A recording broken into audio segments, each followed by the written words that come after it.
네가 양심이 있으면 게임 그만해야 되는 거 아니야? 근데 아들들이 제일 많이 하는 생각이 뭔지 아세요? 엄마가 이거 하지 말라는데 한 번 더 하면 어떻게 되나?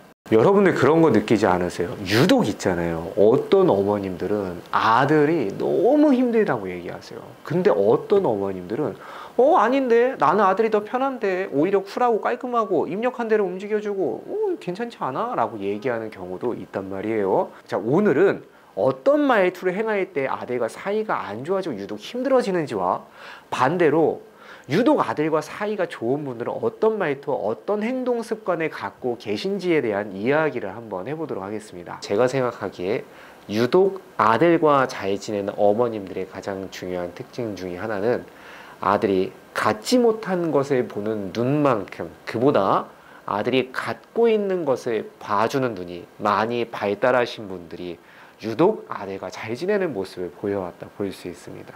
아들들에게 민준아, 엄마는 어떤 사람이야? 라고 물어보면 애들들이 뭐라 그럴까요?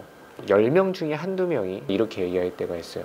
선생님, 저 있잖아요. 저 잘하는 거 되게 많잖아요. 우리 엄마는요, 제가 못하는 것만 본다요. 저는 그 이야기를 들을 때 종종 좀 짠하게 느껴지는 것 같아요. 우리 아들 키우는 어머님들에게 제가 종종 물어봐요. 아들이 잘하는 게 있고 부족한 게 있으면 여러분들 눈에는 뭐가 더 눈에 띕니까? 라고 물어보면 상당수는 대부분 아이가 부족한 거에 대해서는 얘기를 잘 하세요. 뭐 하나만 고치면 참 괜찮은 애들. 자, 근데 제가 또 이걸 물어보거든요. 어머니, 그럼 반대로 우리 아이가 잘하는 거 뭐예요? 라고 물어봤을 때 생각보다 말문이 막히는 분들이 많으시다는 사실 기억하셔야 돼요. 자, 우리 아들들은 어떤 존재냐면은 그 누구보다도 인정받고 싶거든요. 그 누구보다 나를 키워주고 내가 제일 사랑하는 우리 엄마한테 너무너무 인정받고 싶은데 엄마는 어떤 존재예요? 내가 잘하는 거 말고 내가 부족한 것만 귀신같이 찾아내는 존재처럼 느껴질 때가 있는 것 같아요. 자, 그럴 때 아들 키우는 어머님들과 아들과의 삐걱거림이 여기서 시작되는 경우가 상당히 많다라는 것을 여러분들 기억해 주시면 좋을 것 같아요. 우리가 아이들을 평가하는 그 제도를 크게 보면 한 두 가지 정도로 볼 수 있어요. 하나는 감점제고 하나는 가점제예요. 감점제는 뭐냐면 아이한테 처음부터 100점을 부여해 주시고 그 다음에 아이가 실수할 때마다 점수를 깎아 내려가는 거예요. 아, 요거 아쉽네. 민준아, 글씨 왜 그렇게 쓰니? 알아볼 수 있게 써야지. 부족한 부분을 찾아가는 게 감점제고, 가점제는 황점에서 아이가 뭔가를 시도할 때마다 점수를 주는 방식인데, 저는 특히 유독 아들들에게 필요한 평가 방식이 이 부분이라고 생각을 합니다. 왜 그러냐면, 자, 우리 어머님들은 어떤 부분에 조금 민감하냐면, 아, 우리 아이가 학교 가서 이것도 못하면 어떡하지? 학교 가서 이거 지적받으면 어떡하지? 어떤 일을 할 때 나의 그 동기가 불안인 경우가 되게 많은 거예요. 여러분, 우리가 아들과 사이가 좋게 잘 지내려면 이 부분을 꼭 기억하셔야 됩니다. 아들을 움직이는 말은 불안과 지적이 아니라 욕구와 동기를 건드려주는 말을 하는 것이 훨씬 효과적이다. 예를 들어서 숙제 검사를 한다고 볼게요. 아이가 열심히 숙제를 했어요. 그 안에서 이 아이가 뭘 잘못 썼는지를 찾아내는 것을 숙제 검사로 보는 경향이 있단 말이에요.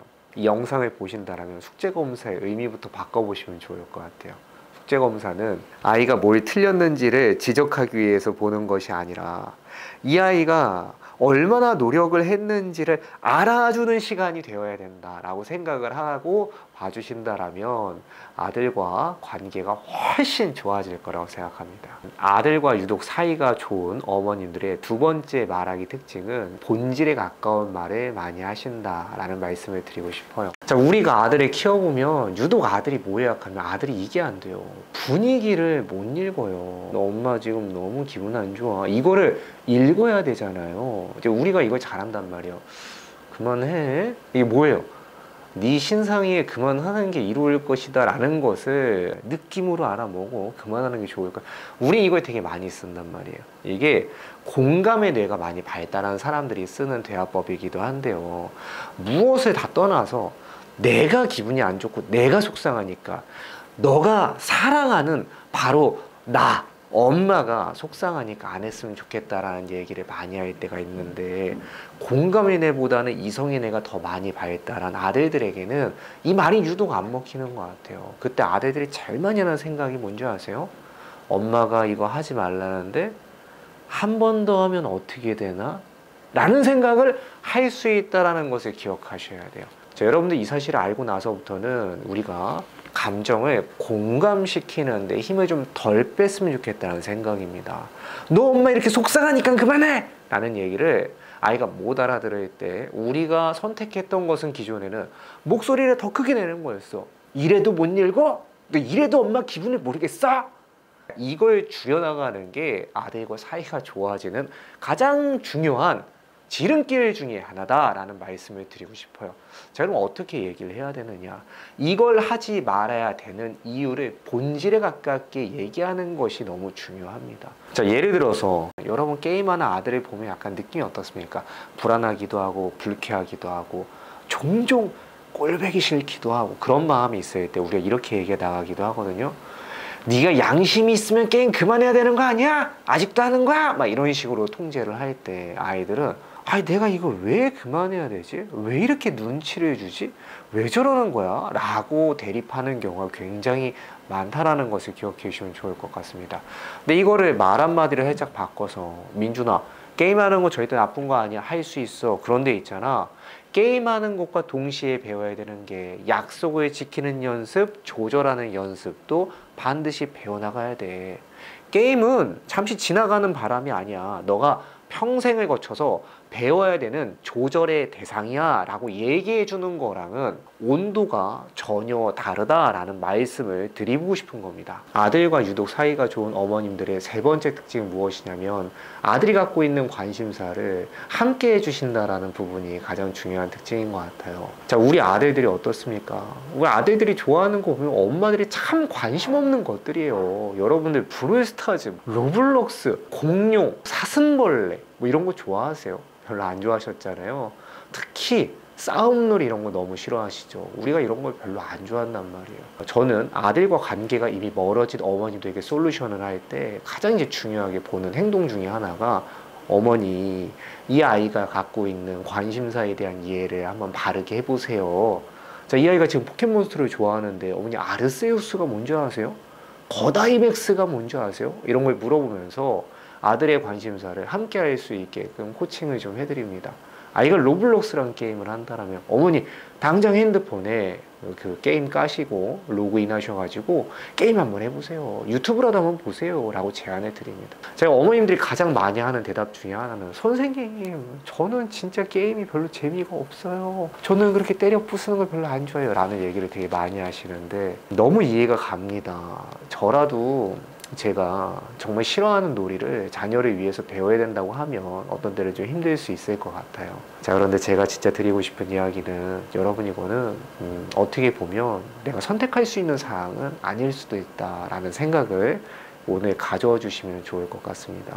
게임 하나를 통제하려고 해도 이 게임이 한 판의 개념은 무엇인가, 이 게임을 어느 정도 흐름이 좀 필요하고 이 게임에 어떤 부분 때문에 되게 몰입이 되고 현질을 하게 되는 이유인가에 대해서 분석이 되질 않으면 아이를 바르게 통제하는 게 굉장히 어려워질 수 있기 때문입니다.